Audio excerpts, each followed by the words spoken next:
All right, man. Have y'all seen enough of Killian Hayes yet? Let's talk about it. Thumbs up the video, share the video, subscribe to the channel. Next subscribe button is the bell icon button. Hit all notification, increase chance of notifications. We go live or drop video. Now people saying, "Oh, Killian Hayes, he only played, he only played 90 something games and this, that, and the third." And to me, kind of looking at him in the preseason, it seemed like he a lot more confident in his ability, just everything. Like he driving the ball with more authority. It looked like his handles got, looked like they got better. He just looked like a more confident player.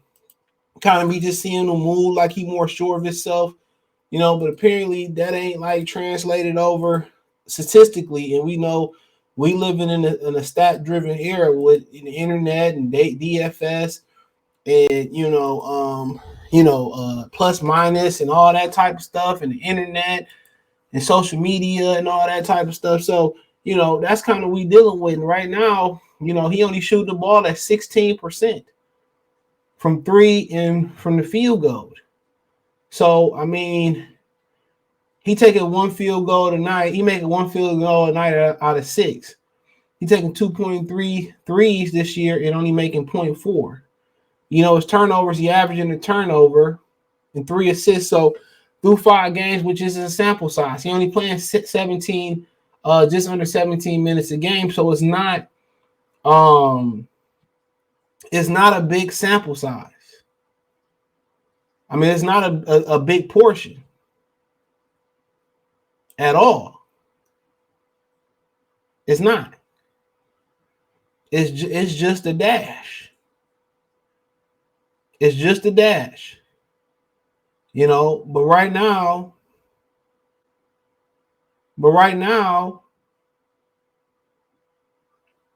it ain't looking too good.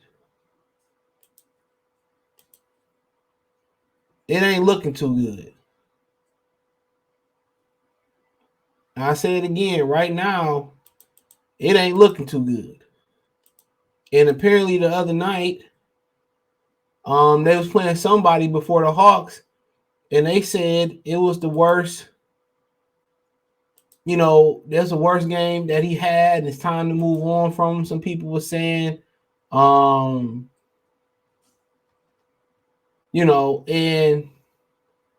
I mean, a lot of people been saying that from the beginning.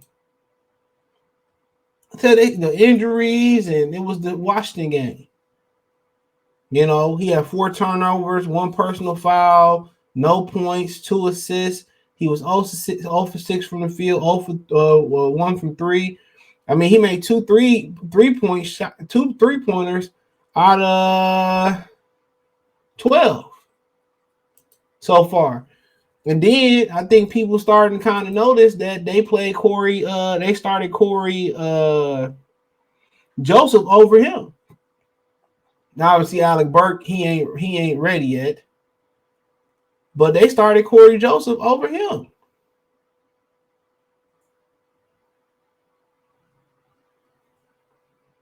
I think people starting to kind of wake up, and I think Dwayne Casey them trying to wake up and say, man, maybe he's not that guy. But me kind of watching him in preseason and kind of watching him play, it seemed like he's very confident.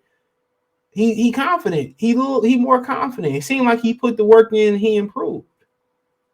Now I don't know what type of camp he had and all that. I know he was raving about him at the scrimmage and all that type of stuff, but apparently it ain't been enough. And before you knew it, they exercised his option.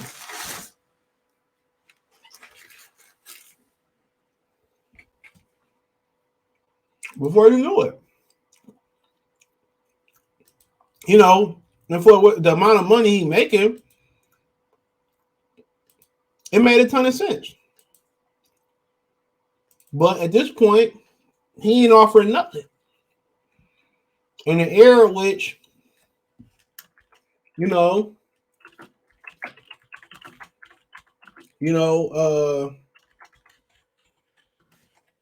everybody just focusing on shooting, he ain't improving. A lot of people starting to blame John Beilein. There's a picture of them at shoot around and everybody missing threes and Cade feet turned in while he's shooting. You know, they're like, well, they need to go hire a real shooting coach.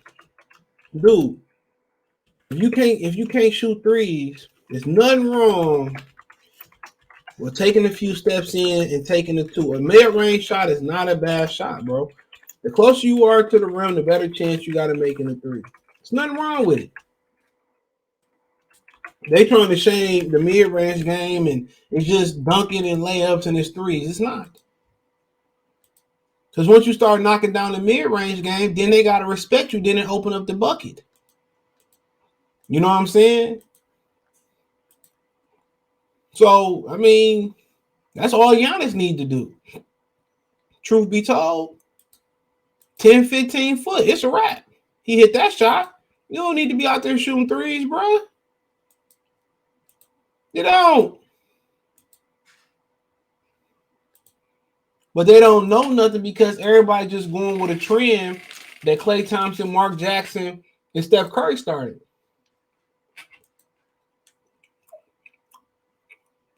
Everybody ain't meant to be 3 and D. And maybe Killian Hayes just need to be what Chris Paul is as far as in the mid-range. They thought about that. That's the $1 million question. Have they thought about that?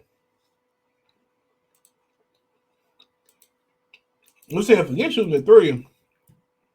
Let's get you in the 10 to 15 foot range. Get you a floater. Get you more confident at shooting the ball at the rim. You know, laying it up, dunking, all that. And let's put on Chris Paul mid-range and what he do in the mid-range, passing and manipulating the defense and floaters and attacking in his mid-range game. They thought about that.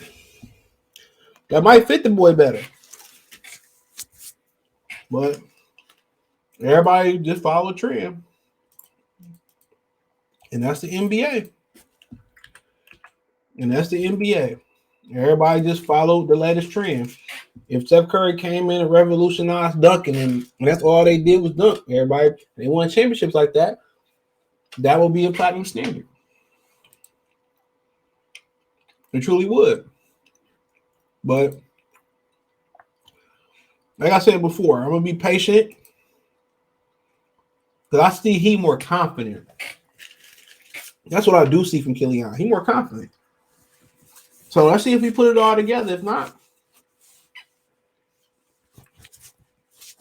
you know, we just get there. But I see some improvement from him. So it might not translate the stats, but we'll see. It's early on. Let's see if they hit their stride. But hey, check out Detroit Piston Talk playlist. Thumbs up the video, share the video, subscribe to the channel.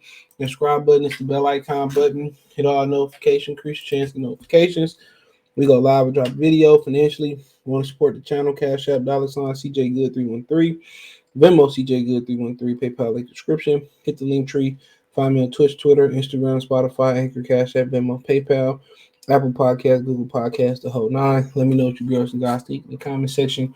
One time for the one time. Mercy Sports Talk. Peace.